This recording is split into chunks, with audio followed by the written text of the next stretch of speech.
भूमि पवित्र भूमि है जहाँ पर 88,000 ऋषि एकत्रित रहते हैं और सूत जी महाराज हमको हमेशा कथा सुनाते रहते हैं अदृश्य रूप से। आज हमको वो बेशक दिखाई नहीं देते, लेकिन वहां पर आज भी वो मौजूद है। कोई भी 18 पुराणों में से आप उठाइए, 18 पुराणों का जो शुभारंभ होगा वो नैमिषारण्य के क्षेत्र से होगा। आपने तो देखा होगा नैमिषारण्य, नहीं देखा? देखा है? देखिए, बड़ी पवित्र भूमि है।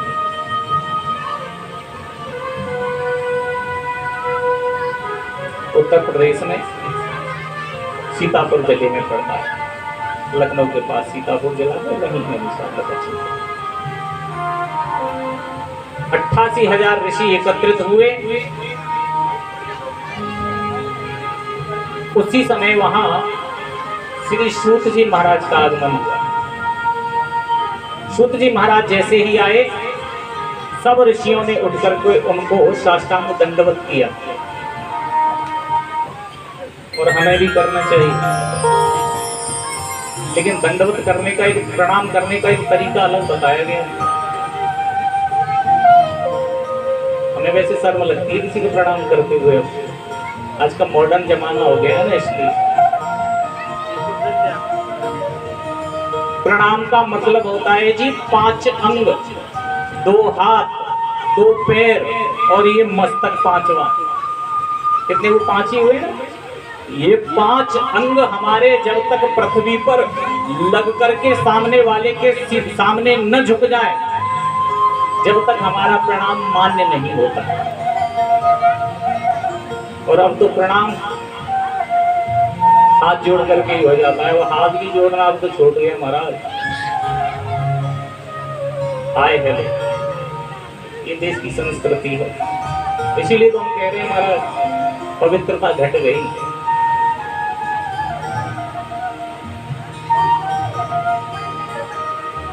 और अब नए बच्चों से, नई जनरेशन से कहो कि प्रणाम कीजिए किसी को, कोई घर पे आ जाए कहो से प्रणाम करो, तो प्रणाम कैसे करते हैं? वो जबरदस्ती, पहले तो आएंगे ही नहीं, आ भी गए पिताजी के कहने से, तो वो जीन्स की वजह से नीचे तो झुका नहीं जाता, क्योंकि कपड़े की ऐसी भारतीय संस्कृति को सब भूल गए। ये एक ड्रेस ऐसी है, बगलबंदी या धोती कुर्ता, जिसे लोग कहते हैं ये पंडित जी की ड्रेस है। पंडित जी की, हमें इससे कोई लेना देना नहीं, पंडित जी की ड्रेस है। ये कोई पंडित जी की ड्रेस नहीं है, ये भारतीय संस्कृति का परिधान है। बुजुर्ग बैठे हैं, उनसे पूछिए, आज से पहले कोई पैंट शर्ट नहीं पहनता था, सब कुर्ता धोती पहना करते थे। ये भारतीय संस्कृति का परिधान है। और अब के बच्चों को धोती पहनने में, पजामा पहनने में शर्म लगती है, जीन्स पहनने में अपने आप को बड़ा गौरव महसूस करते हैं। तो आज के जनरेशन के जब प्रणाम करते हैं तो जीन्स की वजह से झुका तो जाता है नहीं, घुटनों को पकड़ते हैं, घुटनों को यहाँ से ऐसे घुटने किए और यूं लेकर के, यूं नहीं सिर से भी लगाएं, ये लिए और यहाँ हर्ट से लगाते हैं, हर्ट से। हमने एक बार अपने गुरुजी से पूछा, गुरुजी ऐसा क्यों करते हैं ये लोग, घुटने को यूं लेकर के यहाँ क्यों लगा लेते? बोले तुम नहीं जानते। मैंने कहा बताओ गुरुजी, नहीं जानते। बोले ये कुछ नहीं करते, यहाँ से तुम्हारे जो घुटनों का दर्द होता है ना, आजकल सबसे ज्यादा परेशानी व्यक्ति को घुटनों से ही है, क्योंकि पानी में, पृथ्वी में पानी की मात्रा में फ्लोराइड बहुत ज्यादा हो गया है। इस कारण से वो फ्लोराइड जब हमारे अंदर जाता है तो ये हमारी हड्डियों के अंदर जो पदार्थ बनता है उसे खत्म कर देता है, तो पैरों में दर्द होना शुरू हो जाता है। तो घुटनों को छू करके तुम्हारे पैरों का दर्द लेकर के ये कहते हैं कि अगर तुम्हारे जो पैर हैं महाराज, या तो ये टूट जाएं तो हमारे हृदय को शांति मिल जाए, ऐसा सोचते हैं। और या ऐसा करते हैं महाराज, जैसे घुटने छुए और हृदय से लगाए तो तुम्हारे घुटनों का दर्द यहाँ प्रवेश करता है। तो आजकल हार्ट अटैक की बीमारी ज्यादा होती है। क्यों? क्योंकि हम घुटने छूते हैं। दंडवत का साक्षात तरीका ये बताया गया है, दोनों हाथ, दोनों पैर जमीन से और मस्तक जमीन पर, और जो सामने वाले को प्रणाम कर रहे हैं उसके दोनों पैरों के अंगूठे के नाखून पर ये आंख लगनी चाहिए, ये ज्ञान चक्षु। तेज जो ब्राह्मणों का, संतों का निकलता है, जो गायत्री करते हैं उनका जो तेज निकलता है, वो पैरों के दोनों अंगूठों के जो नाखून होते, नख होते हैं, वहां से निकलता है। इसलिए ये हमारी आंख वहां पहुंचनी चाहिए, तब हमारे नेत्रों से प्रवेश करेगा ज्ञान अंदर। ये प्रणाम करने का सही तरीका है, लेकिन अब कहाँ करते हैं।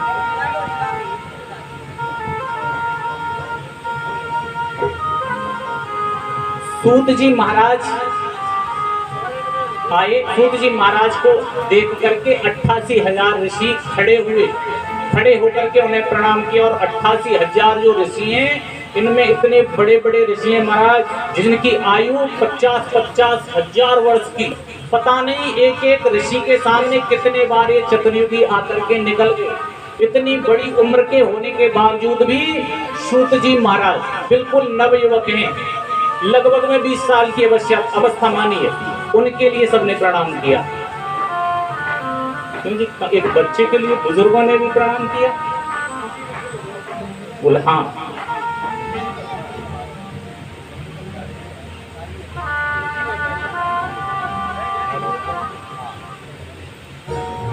उसके विषय में बताया है कि महाराज जब छोटे व्यक्ति को हम प्रणाम कर रहे हैं तो मतलब छोटे और बड़े में बड़ा अंतर विशेष नहीं है। बड़ा है वो जरूरी नहीं है कि वो बहुत बड़ा हो। बड़ा कौन है? बोले धन वृद्धा बल वृद्धा आयुर्वृद्धा तथैव च ते सर्वे अपि ज्ञान वृद्धाश्च किंकरा शिष्य किंकरा। कोई धन में बड़ा होता है, धन में बड़ा होगा तो लोग उससे झुकते हैं कि भाई पैसे वाला। धन वृद्धा, बल वृद्धा, बल मीन्स पावर, शक्ति। कोई ताकत में बड़ा होता है, कोई आयुर्विद्या, कोई उम्र में बड़ा होता है। लेकिन ये बड़े नहीं माने गए। बड़ा किसको माना है? ते सर्वे अपि ज्ञान वृद्धाश्च। इन सब में बड़ा माना गया है ज्ञानी को, विद्वान को। अब विद्वान तो सब बैठे महाराज, कोई आज किसी से कम है विद्वान?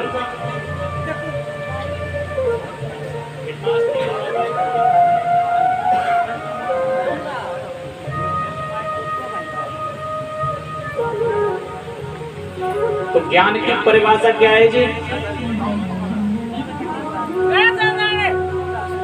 आपकी समझ में मेरी भाषा आती है कि नहीं आती है? कहीं ऐसा ना हो कि हम बोलते रहे आपकी समझ में नहीं आए।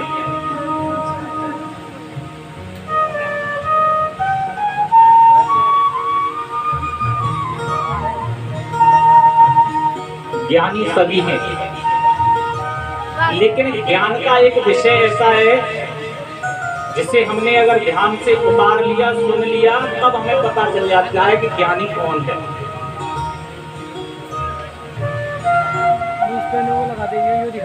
क्योंकि यहाँ बताया गया है ते सर्वे अपि ज्ञान वृद्धाश्च, सब में बड़ा ज्ञानी होता है। और ज्ञानी आजकल तो लोग गूगल और यूट्यूब से ज्ञानी हो गए हैं। सब ज्ञानी है। किसी के विषय में अगर पूछा जाए हाँ जी ये बात, तो तुरंत वो यूट्यूब पर देखेगा। ये कोई ज्ञान नहीं है। और सब ज्ञानी है महाराज, एक दूसरे में कमी निकालते हैं। क्यों? क्योंकि हम ज्ञानी। लेकिन जिसने विद्या का अध्ययन किया है, विद्या कहती है विद्याम ददात विनयम। ज्ञानी की विशेषता देखिए, विद्याम ददात विनयम। विद्या विनय देती है, झुकना सिखाती है। ज्ञान का और जल का एक जैसा स्वभाव होता है जी। जल को आप ऊपर से डालिए, जहां उसे नीचे की जगह दिखती मिलेगी उधर ही बहता हुआ जाएगा। ऊपर की साइड नहीं चलता, नीचे की साइड चलता है। ऐसे ही ज्ञान कभी ऊपर बैठ करके ऊपर की साइड नहीं चलेगा कि हम सोचें भैया हम ऊपर बैठ जाएं और हम ज्ञान प्राप्त हो जाए। नहीं, विद्याम ददात विनयम।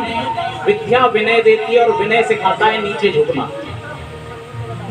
नीचे झुकोगे जब ही ज्ञान की प्राप्ति होगी, ऊपर चढ़ोगे तो कुछ नहीं मिलने वाला। ज्यादातर यही देखा जाता है, वक्ताओं के अंदर हो या ब्राह्मणों के अंदर हो, किसी के भी अंदर देखो, अब गीता का श्लोक तो यही कहता है विद्याम ददात विनयम, लेकिन आजकल लोग मन में कुछ ऐसा सोचते हैं कि विद्याम ददात अभिमानम। 4 श्लोक याद हो जाए और 2 रामायण की चौपाई या कहीं से कोई विशेष बात पल्ले पड़ जाए किसी के, तो वो क्या कहता है हमसे बड़ा तो कोई है नहीं, क्योंकि अभिमान आ गया। तो विद्या का जो देने का स्वभाव है वो अभिमान देने का नहीं है। विद्याम ददात विनयम, विद्या विनय देती है। ये तो हमें बहुत छोटे छोटे थे जब सिखाया गया था, सबको स्कूल में सिखाया जाता था विद्याम ददात विनयम, लेकिन अब तो कमी ढूंढते हैं। इन सब में ते सर्वे अभिज्ञान वृद्धा, यानी चाहे वो छोटा हो चाहे बड़ा हो, उम्र नहीं देखनी है उसकी। ज्ञानी सर्वे अपि, सबसे बड़ा बताया गया है ज्ञानी। ज्ञान में जो अग्रगण है, ज्ञान में जो निपुण है, वही सबसे बड़ा है। और बड़े की बात पर एक विषय में याद आया, बड़ा कौन है। एक बार ये प्रश्न नारद जी ने पूछा श्री विष्णु भगवान से। नारद जी महाराज वीणा बजाते हुए एक बार पहुंचे वैकुंठ लोक में, नारायण भगवान से जाकर के पूछा एक बात बताइए प्रभु, बताइए इस दुनिया में बड़ा कौन है।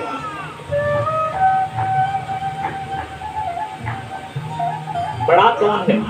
नारायण भगवान बोले हमें तो पता नहीं कौन बड़ा है, हम तो यहाँ क्षीर सागर में पड़े हुए हैं, इसलिए हमें तो पता ही नहीं कौन बड़ा है। नारद आप बताओ, आप नाना लोकों में भ्रमण करते हो, आप बताओ कौन बड़ा है।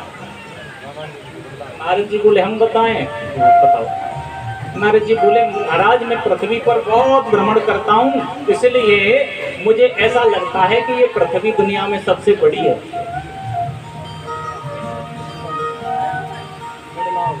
नारायण भगवान बोले पृथ्वी सबसे बड़ी।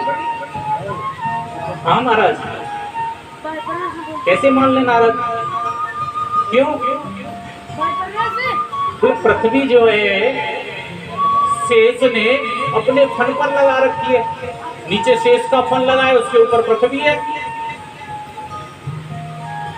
नारद जी बोले तो इसका मतलब तो ये हुआ कि शेषनाग सबसे बड़े हैं, क्योंकि शेषनाग ने पृथ्वी को अपने ऊपर धारण कर रखा है। नारायण भगवान बोले तुम कहते हो तो ठीक है, लेकिन ये बताओ शेषनाग कैसे बड़ा मान ले। शेषनाग को जितना शेषनाग पृथ्वी को लेकर के खड़ा हुआ है, पता नहीं इतने कितने शेषनाग भगवान भोले शंकर ने अपने बाजू में गले में इधर उधर लटका रखे। अब नारद जी चक्कर में पड़ गए। नारद जी बोले इसका मतलब आप कहना नहीं चाहते, हम समझ गए, आप कहना चाहते शंकर जी बड़े हैं। नारायण भगवान बोले जैसी आपकी इच्छा, शंकर जी को आप बड़ा मान लो। बोले मान लो या है। बोले आप कह रहे हो, मैं नहीं कह रहा। इसका मतलब बोले शंकर जी को तुम बड़ा मान रहे हो, लेकिन मैं शंकर जी को कैसे बड़ा मान लूं, क्यों। बोले शंकर जी को हम कैसे बड़ा माने, रावण ने गिर कैलाश के सहित शंकर जी को एक ही हाथ से उठा लिया था। नारद जी बोले आप कहना क्या चाहते हैं, शंकर जी भी बड़े नहीं है, रावण बड़ा है। बोले आप कह रहे हो रावण बड़ा है, रावण को बड़ा कैसे मान ले हम, क्यों। बोले रावण को बाली ने 6 महीने तक अपनी बगल में लगा के रखा था। 6 महीने तक, 6 महीने की समाधि लगी थी, 6 महीने का आसन लगा था, बाली का पूजा कर रहा था, तो 6 महीने तक रावण जी को बगल में दबा के रखा। नारद जी बोले अब हमारी समझ में आ गया, बाली सबसे बड़े। आप कह सकते हो बाली को कैसे मान ले बड़ा। भगवान राम ने एक ही बाण से बाली को मार दिया था। नारद जी बोले इतना क्यों घुमा रहे हो, यूं होके आना यूं। अरे एक बार में कह दो कि राम बड़े हैं, यानी मैं विष्णु भगवान बड़ा हूं, इतना क्यों घुमा रहे हो। भगवान बोले मैं बड़ा नहीं। मैं कहाँ बड़ा हूं, अगर मैं बड़ा होता तो रावण जैसे दुष्ट, कंस जैसे दुष्ट को मारने के लिए मुझे पृथ्वी पर थोड़ी जाना पड़ता। तो बोले कौन बड़ा है, बोले बड़ा। हाँ बोले पृथ्वी कहे कि मैं बड़ी। बात वहीं से शुरू कर रहे हैं जहां से पहले नारद जी ने बताई है कि पृथ्वी कहे कि मैं बड़ी, मैंने सबका बोझ उठाया है। न पृथ्वी बड़ी वो शेष बड़े, पृथ्वी का भार उठाया। शेष बड़े न शेष बड़े वो महेश बड़े, जिन्होंने शेष को बले कहार बनाया है। न महेश बड़े वो रावण बड़ा, मैं गिर के लाश उठाया है। न रावण बड़ा वो बाली बड़ा, 6 मास कांख दबाया है। न बाली बड़े वो राम बड़े, एक बाण में मार गिराया है। न राम बड़े हैं भक्त बड़े, जिन्होंने राम को नाना भांत नचाया है। कौन है बड़ा? बड़ा कौन है? भक्त बड़े हैं, क्योंकि भगवान कहते अहम भक्तों पराधीन, मैं भक्तों के